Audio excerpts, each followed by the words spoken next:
how do you disempower discouragement when you receive those critical comments, whether it's on social media or in response to some of your messages? Yeah, I think first of all, the best way to disempower discouragement is to practice being encouraged all the time.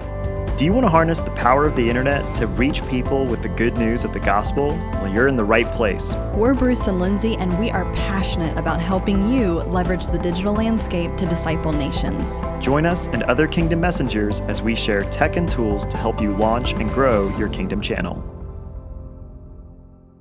I mean, live in the place of, don't visit encouragement, live there. Always be encouraged. Every day, find something to be encouraged about. So become an optimist, really. Expectation, anticipation, they're all parts of encouragement.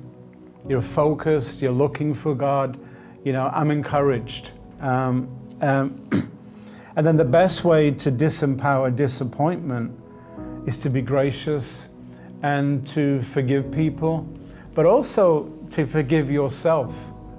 When you mess something up, when you miss something, just be quick to forgive yourself. Because God is quick to forgive you. There's no you have to do penance for like 3 hours, go and stand in the corner or something. There's none of that with God. A lot of those things are instantaneous because He's just going, let's get that out of the room right now. Okay, now we can do this. He's not going to waste time on disappointment, ever. He just says, it's not like He's saying get over it. He's saying grace is there to empower you. Grace is my empowering presence because grace tells you how I see you. So think about what I say. So I'm really, curious about that, how God thinks about me all the time. And God knows, as I said, God doesn't get disillusioned with us because He never had any illusions in the first place. He's always He knows everything about us and He loves us. So that's huge. He remembers that we're dust, And the thing I love about God is He's not an idealist. He's a realist with a strong sense of mercy, goodness, and kindness. He knows who we are, and He knows how to be with us. He's a genius at it. So for me, I take the viewpoint, to answer your question, everything is useful. But here's the thing is, how are you going to grow in kindness if you don't have negatives all around you? How do you grow? How does the fruit of kindness grow?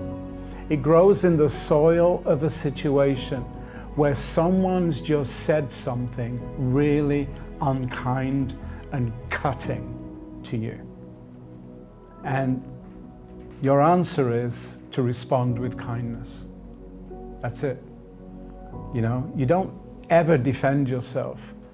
You just say something kind back. So I began to practice that. People came up to me and says, your stuff is like really simplistic. It's this, it's that, it's the other. And I would just look at them and say,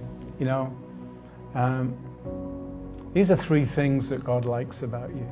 He likes this, He likes this, He likes this.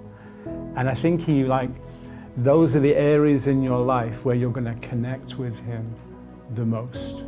I might say the same thing to 3,000 people because a lot of things are always going to be true. So it's not like it's going to be prophetic or anything. It's just true. It's the truth that sets everyone free. This is how God sees you. And so I would just say something really kind or generous back. And then they're looking at you thinking, shoot, or words to that effect. What? And they feel awkward. But I don't want them to feel awkward. But in that moment, they're just realizing something. So, with all the hate mail I got, that's what I always did. I just sent something in the opposite spirit. Because that's the thing, that is something that is rarely trained into people these days, how to move in the opposite spirit. You know, and I think the fruit of the Spirit for me, they're all opportunities to engage with people and to practice. So when you get negative things being said to you, you get to practice the fruit of the Spirit. How is that not good? It's like extra practice.